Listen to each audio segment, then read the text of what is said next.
So I'm honored to be joined by the only living member of Osama bin Reagan. Yeah, everyone else is dead. Yeah, You killed him. It was like mayhem. I ate him. Yeah, Yeah. it's self defense. Did you listen to that? Yeah. Yeah. I listened to your whole discography, Oh my. The one. all 5 minutes. I haven't even told my partner yet, Bruce. He'll love that. Yeah, that was. It's so fucking. It's so funny, and your singles are completely disjointed. Yeah.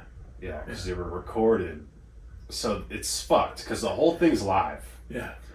The singles were recorded at some fucking separate time from the record. Mm-hmm. Yeah. Exactly.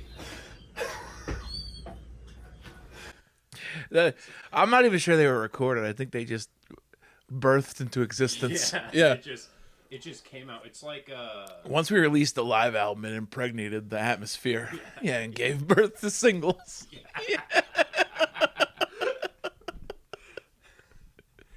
Got the fucking earth pregnant. Yeah. I'd asked what the how'd you come up with songs, but I feel like it was kind of like how what Paul McCartney said about like coming up with Beatles music, where it's like it just came to us. Like Yeah. it came out. Well, that's the thing. We were just writing. George turned. Yeah. And I turned to Bruce and I said, I think we've got something here. And he said, let's call it Osama Bin Reagan. And I said, you're bloody brilliant. And then we fucked. Yeah. Yeah. I was losing my Beatles. I was losing the impression. I'm not trying to fish for clickbait here, so I'm glad you brought it up. More like clipbait, am I right? Yeah, come on, ladies. The woman, yeah. We haven't even established what it is we're doing here. Yeah. So, apparently you're putting out like a special. I am, yeah. So this is the third thing you'll release, comedy-wise, because you have your demo, Mm-hmm. and then you're riffing at Rick's Yep. set, and now this. And now this, yeah. So, the riffing at Rick's thing, Yeah. you did that like over without doing comedy for over a year. Almost 2 years. 2 years. The pandemic, basically, yeah. Yeah. What made you want to put that out as like a thing? I don't know. It was like one of those things where it's like, hey, here's this thing I've been working on. Because I was like trying to keep my jokes alive. Because right before the pandemic, I lost the entire special. I had it all set up. I was going to record the Raw Truth special at Improv Boston.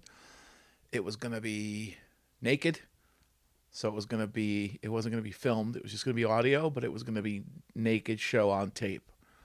Right? And we were going to release it. I was going to release it on a tape with a like a cassette tape with a download card, and it was going to be like naked on audio, and it was going to be fun. We had the whole thing set up. We had the show sold out. The venue sold out. We had everything paid for, and then the club shut down because of the pandemic. So that whole time during the pandemic, I went ups and downs. Like I lost my job. I got really depressed. I bought a lot of Green Jello CDs, and I bought a lot of Genesis games, and I got into a lot of. I bought the entire Fast and Furious saga. Damn, you were down bad. I was down, baby. Wow. It's all about family, and so I was just like going through all these different things, and then I started doing like virtual mics. And those were fucking. That's brutal. Those were terrible, dude. That's But final nail in the coffin. but I could do like 12 of them a day. You know what I mean? I could do open mics all day. I would do open mics all day, and then I would like get up at weird hours, and I would do open mics in Australia. You know what I mean? Just like find open mics where it's like, it's tomorrow in Australia. You know what I mean? It's 3:00 here. I'll do an open mic. Yeah. It's 8:00. It's like 8:00 on the next day, or whatever it was. So I decided that I was just like, stuff started opening up, and I was like, I remember really liking Rick's, and I had gone to Rick's before the pandemic, and Corey had given me time to stretch to practice my album because he was a fan. He saw me at like the Scurvy. He has a better story about it than I do, so I won't tell it. But then he was invited me there, whatever. So when that opened up, I was like, well, Rick's is 10 minutes from my house because I lived in North Smithfield, which is still close to here. So I was always a few minutes away from Rick's. So I was like, let me go there, let me hit record and just do it. And I just did it. And then I went home and listened to it. And I was like, man, you know what? Let me just put that on my Bandcamp. It's like one of those things. I'm like, no one's heard me. No one's heard from me, you know? And then people started downloading it. So It's good. Yeah. yeah, it was fun. So did that like inspire you to like actually be like, okay, I'm actually gonna put out this special now. I'm actually gonna try to release like a full special. Yeah, well, that was the other thing too. Like a lot of what I do is just because it's just there. Like, so are you familiar with dogpile doctrine? No. No. So basically, it's like this thing that I don't want to butcher the actual origin of it, but like Trauma, Trauma Studios, they made the Toxic Avenger. Yeah. Lloyd Kaufman. So he wrote the Dogpile Doctrine of filmmaking, and it's basically like if you have something, use it, right? So it's like whatever, like if he has a film that's like half finished, he'll just like pull whatever footage he has, paste it together. He'll do voices over it himself. He'll take dialogue. He doesn't do ADR. Like if he can't afford it, you just put it out. Yeah. Like even if it's dog shit, right? So I've always loved that, like because I got into that when I was kind of young, so that kind of became part of my like ethos. So I was always like, if you have something, do it. And I couldn't put out my album because I couldn't record it because of the pandemic. But I had the Jesus Take the Wheel, the album I did put out. That was just a 45-minute set that I had recorded in Maine, actually probably like a couple days after my mom died. So I was supposed to do an album. I was supposed to do an album in 2015 in April. April 2nd, my mom died. April, was it 8th? I went up there and I wasn't clean yet. So I was like hammered. I was like smoking a lot of dope. And I just did that set. And then I had it, and it's pretty good. There's stuff on there that I riffed, and I was kind of lucid during it, so I was proud of it. So when actually, as soon as the pandemic hit, the first like couple weeks from the house, I sent that out to a friend of mine who does audio. He chopped it up into tracks. I sent out a call to one of my artist friends. She made the cover, and I put it out. Okay. So I just released an album of found audio. Yeah. And so then I went to Rick's that night to make more found audio. So they're like more like bootlegs. Pretty much. I make my own bootlegs. And even the special that I did, Raw Truth, recorded at the stadium in the marquee room, we based that on the same like kind of model where it's like, so I actually thank the crowd and everything because it's basically crowdsourced, but not the way you would think. We didn't do Kickstarter. We didn't do that. It's crowdsourced by ticket sales. Oh, yeah. You mentioned that to me. Yeah, so I didn't. I didn't come out of pocket for it really. I mean, I bought like the Adidas tracksuit, and then I bought the neon light. I had a neon custom sign made. Like I spent some money. And then all the money that we made from tickets, we pretty much paid for everything. We built it into it. Well, Soup won't tell me, but I think we did. He said that we did pretty good. We broke essentially even. We paid the comics. I took no money from it. My headliner fee, they did make enough to pay me my fee, but we managed to hire someone that would work for the same fee. So we did 2 shows. So I took no money from it. I got paid in a special. Yeah. Yeah. And then it's gonna like probably make you even more money because like if you put out Possibly. Yeah. CDs, vinyls. Yeah, we are planning to do that. So the coolest thing about it was that. So that's kind of how I always operated. Is like, what do I have already? not that I'm trying to like save money or whatever, but I'm not trying to like the thing about, and I've done stuff with people where it was like crowdsource and stuff, but like if you don't make enough money or you make people feel weird about donating and blah blah blah. Like so when I put out Jesus Take the Wheel, it's basically it's pay what you will. It didn't really make me any money. And then I just put it out there anyway, and you can get it for free. You can download it for $0. You don't have to pay me. But I had people go on and donate. Like one guy bought it for like $50. Really? Yeah, it's a kid I went to high school with. He bought it for $50. He didn't fucking have to do that. Yeah. You know what I mean? He could have gave me nothing. It was free. It was pay what you will. It was a long way though, because it's like, and I totally know what you mean, because it's like you don't want to do a special and like have a basket be like passed around. Right. Church. Exactly. Yeah. No, you don't want to do that. Yeah. So the way we did it was we were essentially, I got those guys on board, and we're happy with what came out of it. We are doing a screening of it. It's going to be November 26th. We have 100 tickets to sell, and that's it. So right now, I think I have personally, like a Girl Scout. I could have said Boy Scout, but fuck it. I'm delicious like cookies. Yeah. Like a Girl Scout, I already sold about 30 of them. Hand to mouth. Yeah. Word of mouth. Yeah. I'm digging a fucking hole, dude.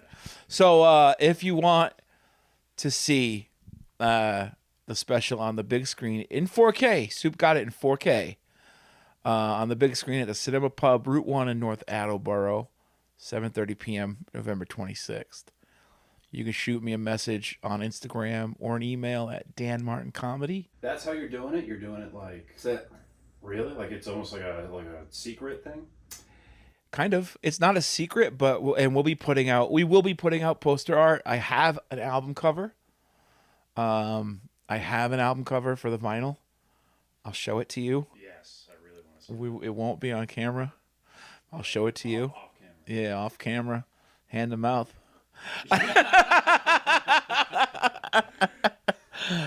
We have art. We will be putting out posters. I'm hoping to have posters to give you when you come see it for free. I'm hoping to have that. I don't know if I will. That's why I don't like to overpromise. You know what I mean? But we will have tickets. So if you want a ticket to the show, there will be a public link, but not unless we don't sell out. So if you want to help me sell it out and it never goes public, and the first time I post the poster, it says sold out on it, be part of history, bros and sisses.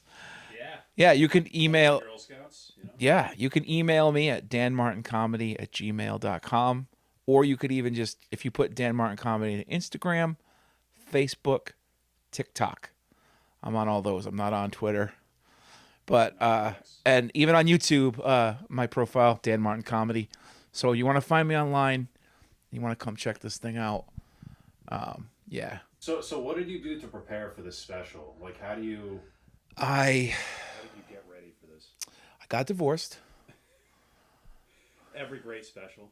So no, this is what was happening. So we put it together, and then so I'd been writing. So I've been doing comedy for 15 years, and I'm glad. There are some things lessons learned through everything. The pandemic happened. Took time off. Struggled a little bit with mental health. Struggled a little bit with like imposter syndrome, like, well, all that stuff that you go through when you're an artist, and you're like, I made a thing. Did I really make a thing? Then I just, picked myself up. I started a new career. I used to work, in behavioral health, and now I'm a banker.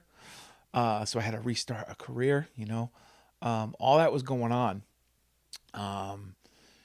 So I started just getting out there, hitting the mics. Once I came up with where the special was going to be, we had to figure out when it was going to be. I had to figure out logistics.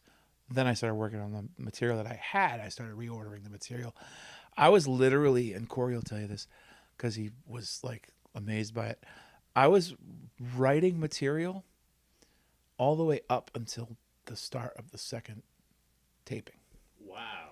Like I actually rearranged some material from the first taping in the green room and finally like nailed this joke I'd been working on. And then that's why we used the second taping, because I finally nailed the joke I wanted. Like it just wasn't, and I'd been doing it forever. And I was like, what the fuck is the point of this goddamn joke? And I was in the green room writing. That's my phone. And I was in the green room writing. So like I was writing pretty much right up until we finished. Oh, that's soup. Yeah, that's it. Wow. But so to make a long story longer, I just I wrote a lot. I went to a lot of mics. I think I didn't even get to tell everybody that I thanked yet. I don't know if they'll be surprised. I'll invite them, but I thanked Glue Factory. You know, I did. Jeremy Pearson had me on his show. I headlined a lot of local shows. People were really cool about that. You know, Corey would let me do whatever I wanted at Rick's, which is an open mic, but I still would just do my set and just you were there a couple times. That's how I met you. Yeah, I would just head down, do my set. You know, even no matter how hard it is there. You know, like Especially now. yeah, Glenn Ganesh had me on. You know, his show at Rejects. So a lot of local people really hooked it up. So I just headlined as much as I could. I took any spot I could get. I sectioned it out. If somebody was like, you can do 10 minutes, I would just do 10 of it. You know, and then piece it together later. Yeah. Do you find you're like most creative when like you have to put out something? Yeah, I think that's the case because you start to like, for me, I start to just, well, what's it gonna, how am I gonna orchestrate? Like, how am I gonna put this together? Yeah. But also like I'm so I have to be busy like all the time, and I was working on this, and I had arranged my schedule so that all through. So I recorded the special in June, April, May. No, when the fuck did I record it? I'm drawing a blank. I really you more than me. May. No. Yeah, May. May. All right. Yeah. Let's agree with May. I think June. That's June. June's after May. So here's what I did. June. So I took, yeah, it was June. It was June 2nd. I remember. June 2nd. Yeah. So Jesus Christ. So I was all through March, like January, February, March. I did a bunch of comedy, and then I was in a play. It's actually a pretty important like local piece. Was dealing with some issues that were going on with local theater. There was a cool like this cool play about things. It's controversial. It was controversial. This play was about. It wasn't the one I just did. It was another one called Dramatis Persona. It was about things that were going on in the community about someone that had taken advantage of the theater community and done some things, and we needed to create conversations. I had the lead in that show. So all through March, I did comedy and rehearsed, but then when April came along, I took April off of comedy. So I had a special coming up, and I didn't do comedy for a solid month. Wow. Right? I acted. And then the play went up at the end of April.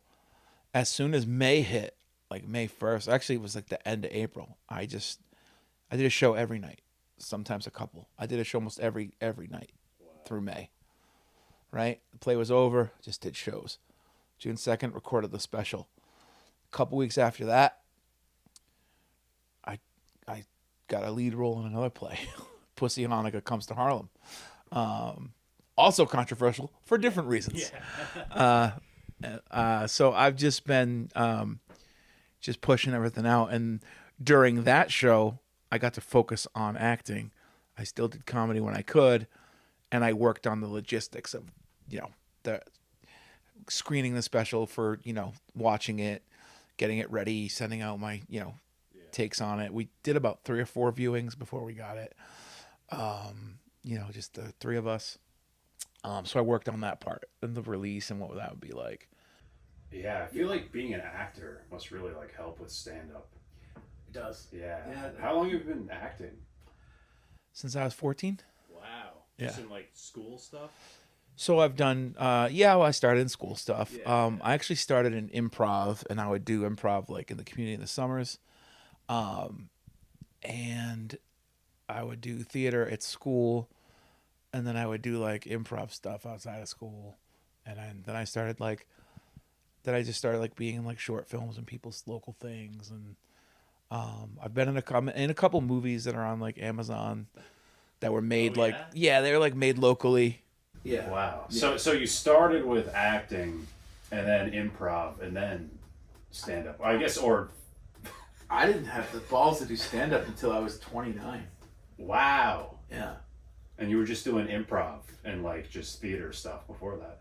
Pretty much like sketch comedy and. So what made you make that leap into stand up? I always wanted to. And I just never would. And then I have this friend, Gianna, who is like, well, more like a sister. We kind of been friends for like 20 something years. At the time in 2009, she was like, man, she was like, you can do comedy. Like, why don't you just fucking do it? Like, what's your problem? You know what I mean? And I was like, well, if you think I can do comedy, book me. She's not a booker. She doesn't have anything to do with comedy, right? I was just trying to get her to leave me alone. I was nervous. I would have stage fright. I'd get like awful diarrhea. I could do like, I know. I could get up on stage and do a sketch. I could act. I did plays. But when it came to like standing in front of people and just telling jokes, my stomach would just turn. I puked a lot in the beginning. No shit. I puked a fucking ton. Yeah. You would think I'd be skinnier. Hey. Yeah, I puked a ton. But I go, you book me. So this bitch, she's at like a John Perrotta comedy show. She went to shows. I didn't really go to a lot of them, but I did but she went to more shows than me. So she met John. She knew John Perrotta, and she was like, "Hey, I have this guy who wants to try stand up." John Perrotta booked me sight unseen on 5 shows. 5. So if any of you want to get booked, call my friend Gianna. I had a dude out of nowhere. 5 shows. Out of nowhere, I got this message. All right, it's back when people had answering machines.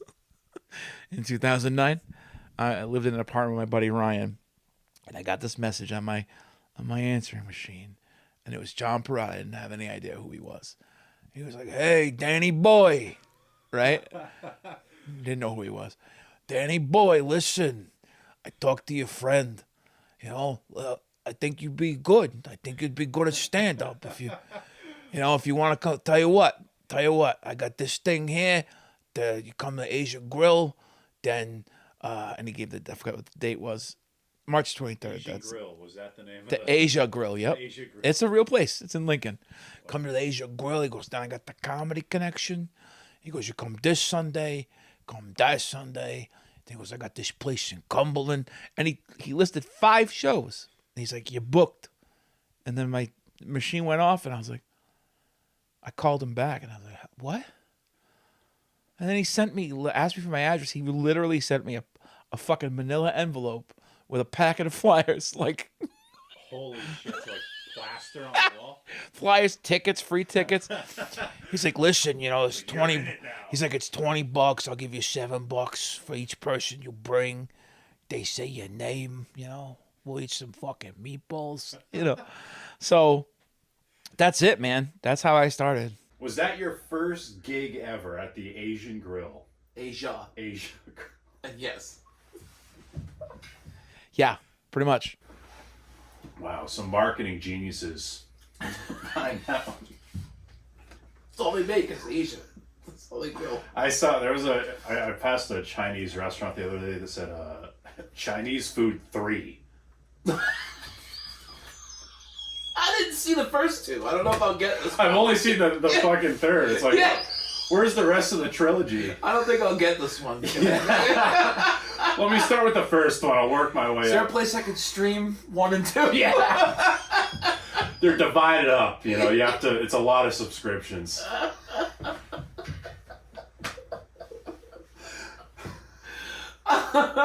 Even like here, you got the beef barn, right? Yep.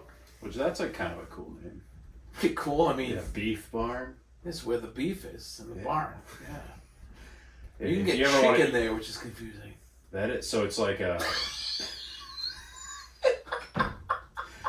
Yo, we go to the beef barn. Get some chicken nuggets. Yeah, chicken nuggets. Get some chicken things. Yeah, you think it's cut with beef? That's street chicken. Yeah.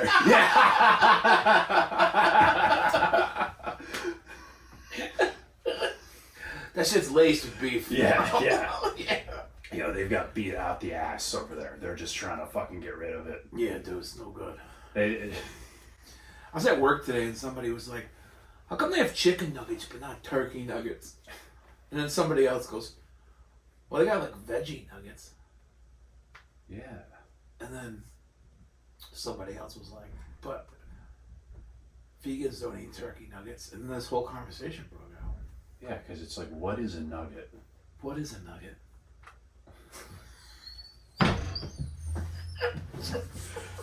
Dude, I haven't smoked a joint in like 9 years. I think I'm getting high from this conversation. And yet we're like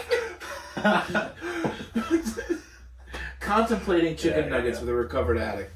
Not good. No, I'm just kidding. Yeah.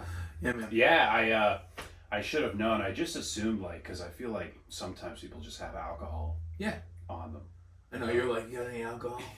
I got coffee, water, soda. You're like, I need booze. Like green tea, Yeah, yeah. I was like, you know what? If I'm gonna relapse, herbal medicine. If I'm gonna relapse, it's gonna be on this podcast. Just, yeah. Yeah. This is the place to do it. Relapse Records. Yeah, Relapse Dan. Yeah. Metal. Yeah, you'd be the third person to. Oh so. shit! Relapse 3. Yeah. I missed the first 2.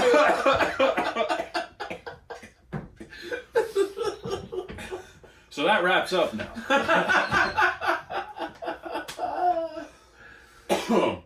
All right, so let's go back to the canon. All right, Sure.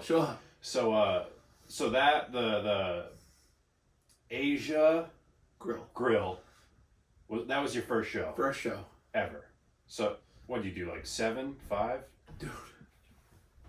Oh my fucking god. So I did 25. Did you headlined Bro. This is on gonna, your first show? This is fucking crazy. I mean, keep in mind I'm 29 years old. I had a lot of. I get there, and so many people.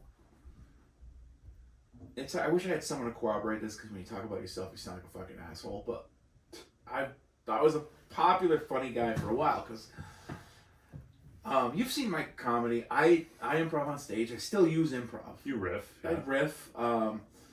I could always do that. I would always make people laugh. People were very excited that I was doing stand-up, and I had a lot of people that would watch my sketch comedy, come to my plays, not just family, but like my first show, it wasn't like I brought my family, made them sit there. I had friends. I had people, like 30 actual people. Wow. Not that my family aren't people, but some of them are dead. People no more. But I had people there. So John Parada, I didn't know anything about anything. And the way John works, and the way that a bringer show works, at this point, you know, get some fucking General Tso's, you know. No, the way it works, like, he was like, you got a lot of people here, you know, just let them go. But, like, I didn't know how comedy worked, really. So I didn't know a structure. I didn't know, like, nobody was like, hey, there's this thing called a light. I'm going to show it to you. That's your cue to wrap it up. There was none of that. It was like, you're going to go up after I call your name. Do your thing. That's it. Yeah. There was no instructions. So I went up. I had this 5-subject Mead notebook, right, with a red cover that I had been writing for fucking years, you know. and I didn't know what to do. I had like a little bit rehearsed, so I get up there and I do it, and nobody's saying anything. People are laughing, and it's going really well, and I just didn't know what to do, so I just kept going, and I just kept reading, like glancing down and like just pulling things out of the notebook and then improvising what I could that I didn't have prepared. I just did it, and it came out to be like 25 minutes. Did you do good? I fucking murdered. I mean, it was a great experience. I mean, my friends were there to laugh at me anyway. It was kind of like set up, you know. But even the people that weren't there for me, because it was packed, you know. Well, I've seen people bring friends and bomb, you know. That's so true, but I had such a great time, and it was such an experience, and like I had no idea. And you know, afterwards talking to people, like you know, I made friends with some of the people there, some of the headliners. You know, there was this dude John there, and John Porch, the comedian, Derek Furtado. These people I started with. They told me, you know, like, well, you know, what the fuck was good and bad. You know what I mean? And so I learned that way. My second ever show was like the following week at the Comedy Connection. Damn. And then like 6 months in, they started letting me, like, it was because of that, like, I don't know, like that Trial by Fire, like after about 6 or 7 months in, I was getting to like, they started letting me host and feature, and I opened for Christopher Titus. Wow. That was really cool. And then I started going up to Boston more, and you know, I started developing more, and then I started sucking for a while. People start coming. You know, you go through that phase. You suck, you come. You know. You suck, you come. The sequel. Yeah. You know, like all this, I went through. You know, I've had all of the comedy bingo card things happen. You know, like I've had lulls, I've had bombs, I've had this and that. But starting was very good for me. Yeah. And it just... That's insane. It's almost like Prada knew. I mean, the guy's crazy. I've never yet to meet him. Really? Yeah, he's like a cryptid to me. Because like I go to a place and he's gonna be there. He's just like, he's never there. Or I'm in the room with him and like people are like telling me they saw him there. And I'm like, I didn't see anything. Maybe a couple of like blurry photos, but he's like Beetlejuice. Yeah, it says John Brother. What's up, brother? It'll book you 6 times. Yeah. So do you remember like the first time you ever like bombed? Because a lot of it looks like you had like such an amazing start, and I feel like did that like start like a little bit of an ego? I've always had an ego. I'm not gonna lie. I can't lie about it. It comes out. I have always had an ego. I'm one of those people.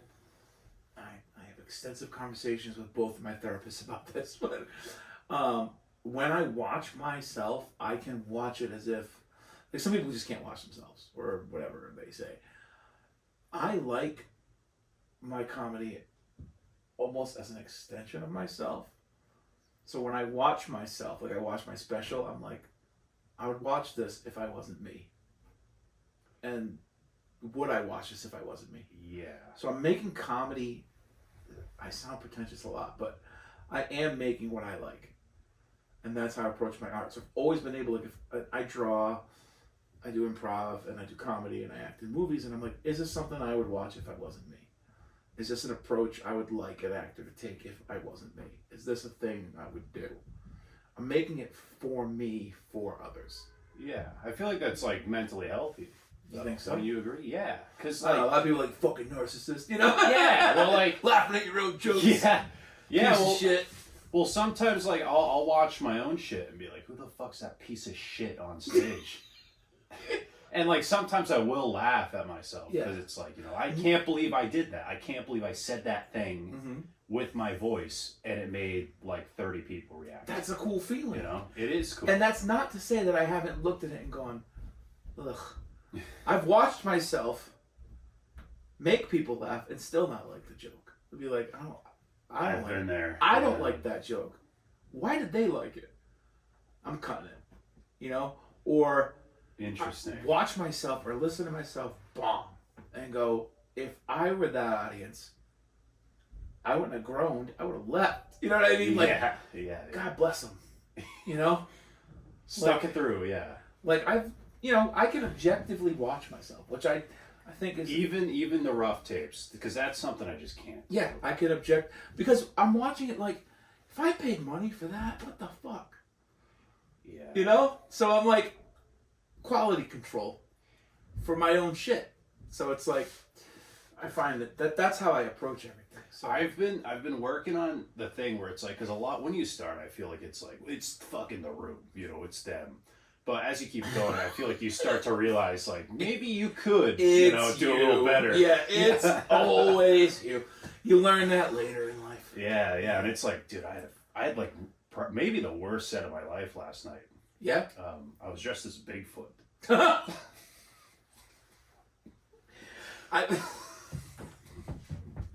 Dude, it was like the most horrible thing I've ever done in my life. Dude. So I did a Halloween show, and everyone's in costume, and they're doing costumes. And as an exercise to write, I write Bigfoot one-liners. Because I try to find as many angles as I can. I kind of really dissect it. I realize, oh my God, I have like 7 minutes of these. Christ. So... sorry, but Jesus. So I went to a bunch of mics, and I did them. And then I did a show... And you're supposed to be in costumes. I'm like, fuck it, I'll whip out the Bigfoot cards. Yeah. I did them, and I'm like, I did really good with those. Yeah. So I go to Ralph's Rock Diner, and Dice opens the show. Dice? So all the dude dressed as Dice? All the comics are just like famous comics, and they're just doing like famous material. Where I'm doing like my exercise. Oh, so they're dressed as. So was it a so theme? they're dressed as this guy Brandon Pyers was dressed as Dice, and he was doing like Dice bits. Yeah. And then he did some of his material, but with the Dice thing. And people were like, yeah. You should have left. You know? No, I was kidding. I should have. You should have went to Asia 3. Or whatever.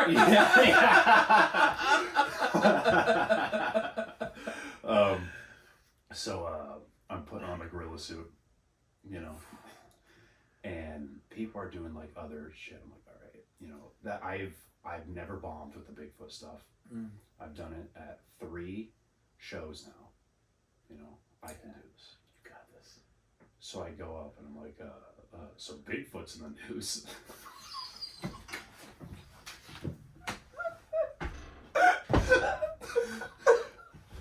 No.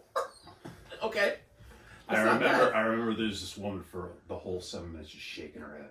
Just like, no. And it was like, no. You know what it was like? You know that comic where or not the comic panel thing where it's like the bird and it's bombing. Yeah. And it's going through its cards and they all just say ka ka. Yeah.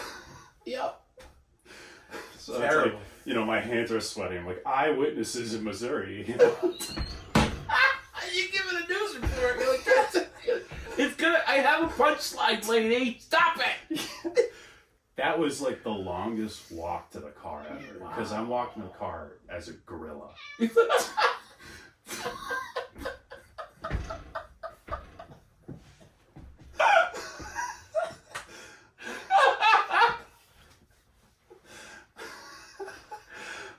Oh, fuck. So it's like... Oh, was that lady following you? People were like taking my picture. You woke up this morning, she's standing above your bed just shaking her head. Yeah, so we're talking about bombing. So, I mean, I don't remember like the first time I bombed, but like I bombed a bunch, some of the worst times. One time I was in this crowded room in Newport and I was hosting, and it was, I couldn't get a word in edgewise. It was packed shoulder to shoulder. It was packed crowd. It was a tough room. Everybody was just talking, like loudly talking, like they were at a concert talking over the fucking squeedly meadlies, like the dude like tuning the guitar. People just talking, waiting for the band. But I was doing a show. I was there already. You know what I mean? I was hosting, but I was on stage. I had a complete mental breakdown. Like I was screaming at them, "Shut the fuck up!" Like I should have done that. Yeah, I got fired from the show immediately. They didn't pay me. They didn't let me back on stage. That was terrible, but I learned. Yeah. Turn on the audience. Yeah, that's bad. And then, you know, I've had nights where shit just doesn't connect. I'll tell you 2 bombing stories. One night I'm at the 2 more, I guess. So 3 total. So this is Asia number 2. No. Yeah, so okay. one night I'm at the Comedy Connection back when I first kind of started. So I used to have this joke about, I would say, a single time I was dating online. I actually met my ex-wife online, so don't do it, guys. No. But I had this joke at the time. I was even bigger than this. You know, I was a big guy when I started stand-up. Bigger guy, because I'm still a big guy. But anyway, I'm on stage, have a joke about online dating, and I was new at comedy. So, like, my jokes are kind of basic and stuff like that. But I had this joke about, like, oh, dating online when you're fat is like being a registered sex offender, because you have to go and tell everyone when you move in or whatever. So it's like, hi, I'm Dan, I'm fat. You know, this guy in the audience, this black dude, he goes, so you fuck kids? Almost like Tracy Morgan, right? He's like, so you fuck kids? Just screams it. And I was like, what? He's like, you said you pedophile, you fuck kids? And I was like, no. You know, and I just was like, wow. Yeah. You know? Yeah. And I was like, no, I don't fuck kids. I'm just fat. You know, I was like trying to win it back. And then he just gets into this argument with me. And then, you know, I say something offensive to him. Crowd goes crazy. I'm trying to remember what it was. Something stupid. Like, oh, I'm doing my job, but you probably wouldn't get that, you know, because you're unemployed. It's some fucking stereotype bullshit thing, you know. Definitely not whatever. Crowd loved it, though. You know, it's the Comedy Connection East Providence, so they loved it. They cheered me on. Guys getting all rowdy. Security pulls him out. Security pulls him outside. I think I was like featuring us. I was doing a longer set. I didn't bomb because the crowd eventually was on my side. Whatever. But it was such an intense moment. Yeah. I get off stage and they're like, hey man, you might want to hang out in the green room for a bit. Just hang out. We'll cut you a check or get you your money or whatever it is. But just, I'm like, okay. So I go to the green room and there's like cops there. And I'm like, the fuck? And the cop's like, oh, it's no big deal, man. You comfortable? You want anything? I was like, what's going on? They were like, well, we just want to wait. He's like, that guy, he's outside. We're taking him in right now, but he was waiting for you. He had a knife. Holy shit. Yeah. Oh. Yeah. Oh my God. Yeah. So they arrested him. And I was like, I'll have some mozzarella sticks. Yeah. I'm a victim. Yeah. I need cheese.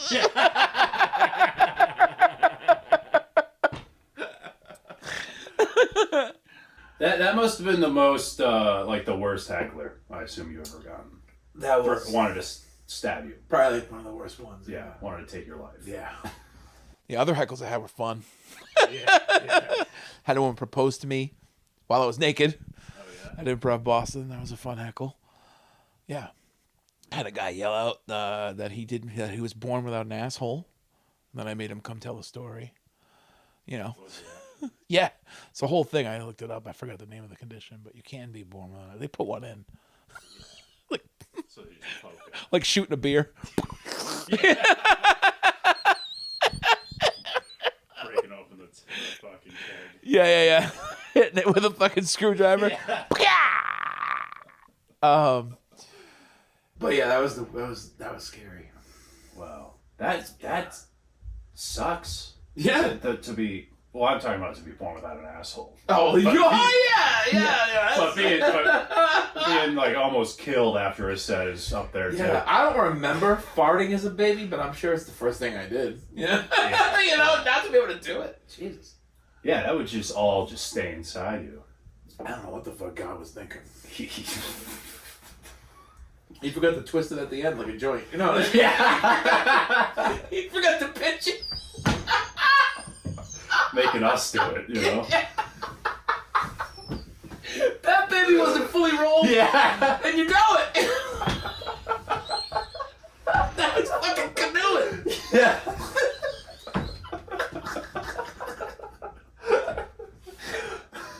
Why? So why did he even say, like, he just shouted it? Like, he just had to just get it off his chest? I was asking, it was like during the time when I asked if, that part in my set where I asked if people have any weird stories about where they thought babies came from. Yeah. He yelled that instead. I was born without an asshole. Like, you don't understand what I meant, but we're going to talk about that now. I'm not doing my thing. That's... His asshole literally must look like just an open wound, then. I mean, it's custom built, so it's probably pretty sweet, you know what I mean? It's got rims. So clean you can eat off it. Yeah. It's got rims. Yeah. Like a nice rim job? Yeah. Yeah. I got you. It's a salad bar. Dude, I swear to God, I would have been, if I, live long enough to do a special, You will. I think you're more likely to keep doing comedy and you'll eventually do one. If you quit comedy, you'll probably quit comedy. I guess maybe that's the same. You'll quit before you die. Hopefully. Yeah, hopefully. We're covering a lot of ground here. I can't lose another friend. Yeah. We just met. Listen, Dan, I'm going to keep going for you. Right? That's the most romantic thing anyone's ever said. Should we shut this off? Are we doing this?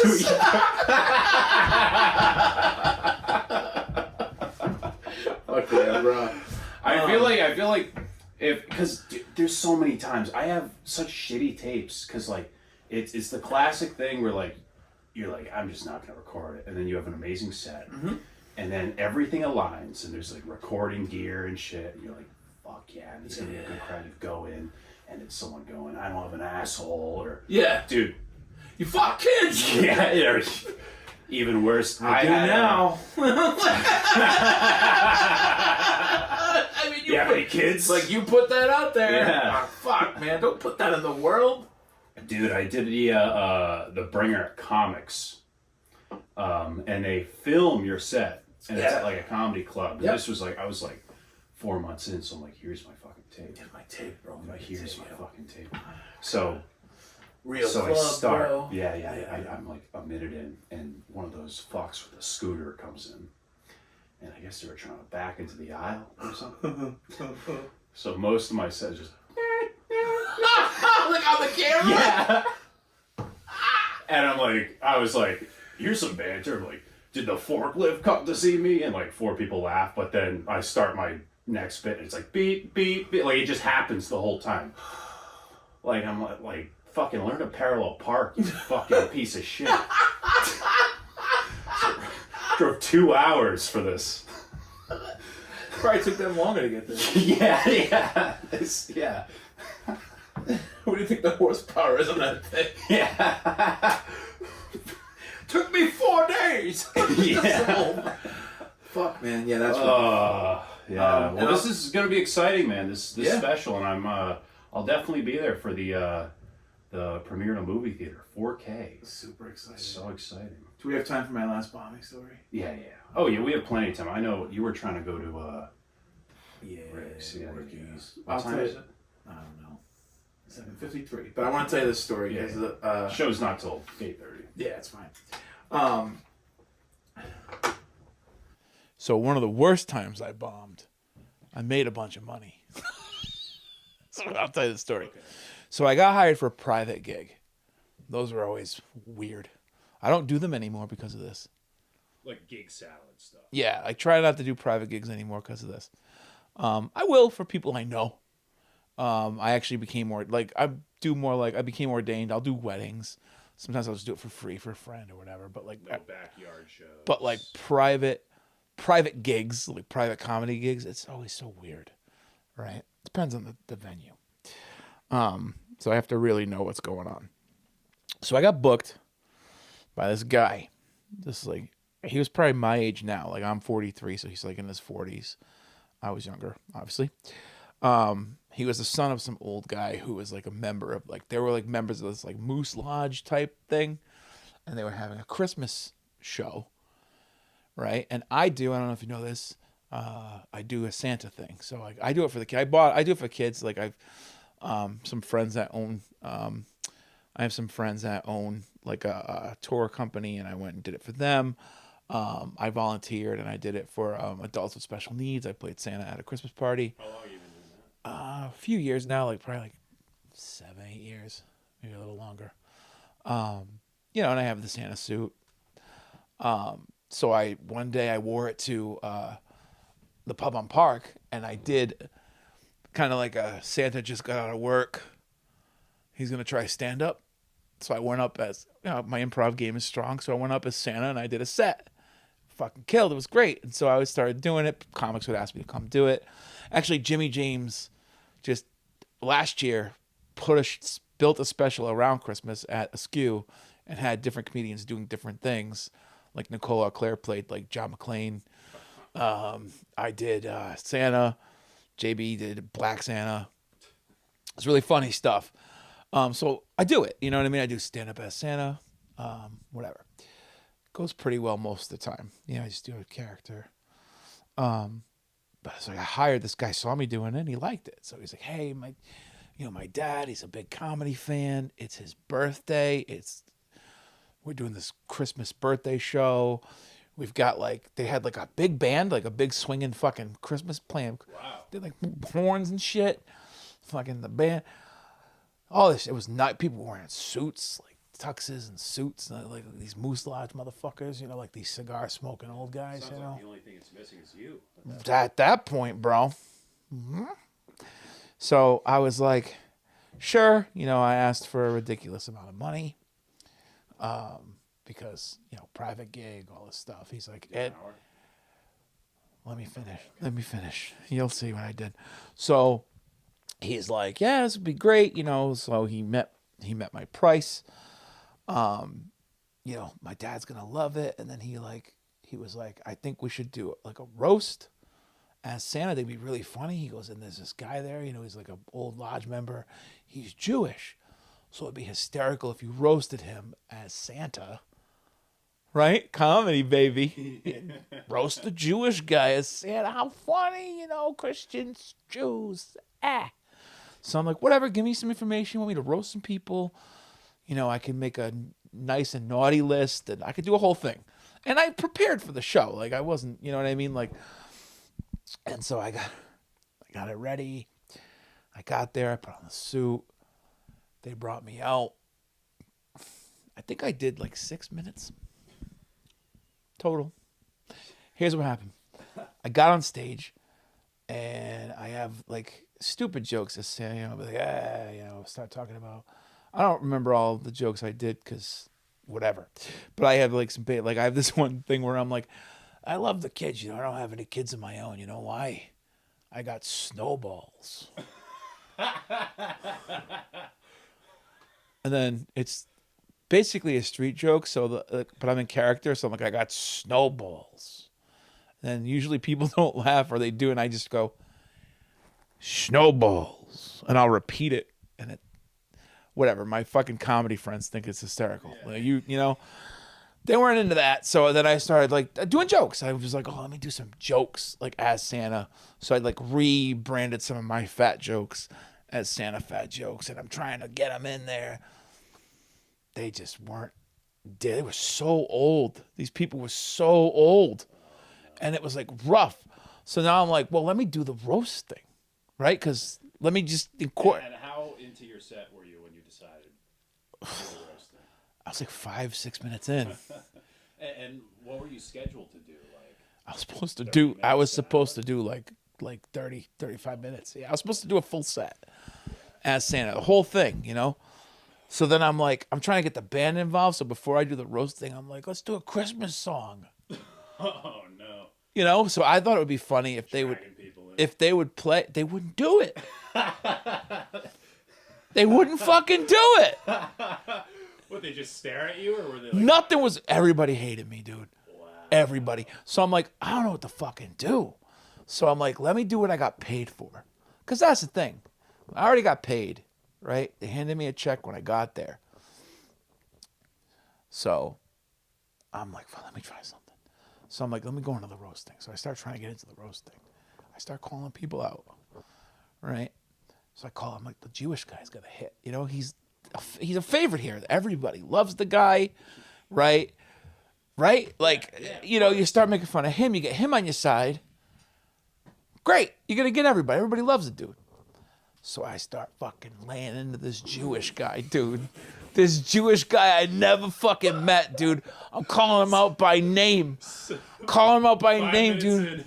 Dude, I'm just nailing this Jewish guy to the cross. You know what I mean? I'm going at him. And somebody keeps like waving their hands and yelling out shit. Everyone's like grumbling, not really laughing. And I think, oh, he hates it. That's the guy. He's like, fucking stop it. It's the guy. Like, the Jewish guy hates me. No, the Jewish guy was in the hospital dying.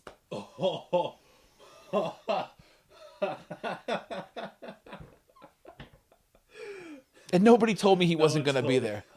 The guy who booked me, the dude who booked me. You're like, yeah, Frank, this piece of shit. I walk in, he gives me the check, he tells me it's going to be great. His dad's looking forward to it. I get out there, everybody fucking hates me. Then I go, should I even, I stay in character because I'm a fucking professional. Then I'm like, what should I do? Whatever. When I say something like that, and someone's like, get the fuck out. They're like screaming at me. They're like, get the fuck out of here. They're yelling at me, these old people, dude. So I fucking book it, dude. I go backstage, I'm like pulling off the Santa coat. I still got the pants on. I'm like, I go, deposit the check. my wife's like, what? I'm like, deposit the check. A picture of the check. Deposit the check. She's like, I did. I was like, did it clear? She's like, yeah. I'm like, okay, we gotta go. She's like, what the fuck? So I'm grabbing shit, right? I'm half in the Santa suit, and I'm like running out the door because now old people are coming after me. Legit. It was like an Adam Sandler movie. The fucking old people are coming back. So I start trying to leave.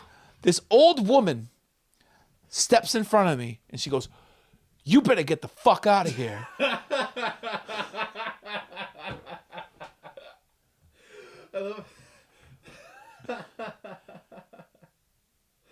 That's so funny. And I go, I'm trying. She goes, they're coming. Get the fuck out of here. They're coming for you. And literally, dude, I was like, get out of my fucking way. And we book it. And I'm like calling the dude's phone. I never heard from him again. Wow. But the $600. 6 minutes. That's $100 every. $100 a minute, dude. The $600 cleared. Oh my god. What were you just like driving home like, fuck? Dude, my ex-wife and I were freaking the fuck out. We were laughing. We were like, what the fuck was that? Like, because you were like Santa, like even if it's like some corny shit, it's like, yeah, he is Santa, you know. Well, the whole thing was like, be dirty, you know, do your thing. My dad's gonna love it. Roast the Jewish guy. He's dying. Like, I think I even was like, oh, I'm not the only one dying up here. Like, I was like, not, dude. They hated it, bro. That's a classic move. Getting in front of someone, and be like, get the fuck out of here. Dude, finger in my face. You better leave. You better get the fuck out of here. She goes, I'm trying, lady. I thought she was going to kick my ass. I would have had a letter out of respect, you know, because, you know, I hit a woman. Did you, so how much Santa gear did you have on when you approached, when she was? Oh, I think I only had the coat off. I just put like my coat on over my Santa everything. Yeah. You ripped the hat off. Oh my god. I might have had the hat on. I don't remember. Yeah, I think the move is just you gotta just be a dead comedian. Yeah. Don't be any fairy tale bullshit. Don't be Santa. Don't be Bigfoot. Yeah. Be Dice. Be Carlin. Imagine if it was that lady shaking her head at you, the one that was like, you better get this. She's like, and then I see this Bigfoot guy. She's like, I'm fucking sick of these mythical pieces of shit. Everywhere I go. You ain't funny. Stay in the woods. You get back to the North Pole. You have a lot of work to do. Leave the Jews alone. Leave Frank alone. Frank. That might have been his name. I don't know. Probably was. Yeah, it was like Mort. Okay. Yeah, Let's wrap it up. wrap this thing up. So your special airs. So it's gonna be screening November 26th. It's a Sunday, 7:30 p.m. at the Route 1 Cinema Pub in North Attleboro. Tickets are available through me at the moment. Dan Martin Comedy. You can drop anything on that. You can add it at gmail.com. You can go to Instagram and type it in, Dan Martin Comedy.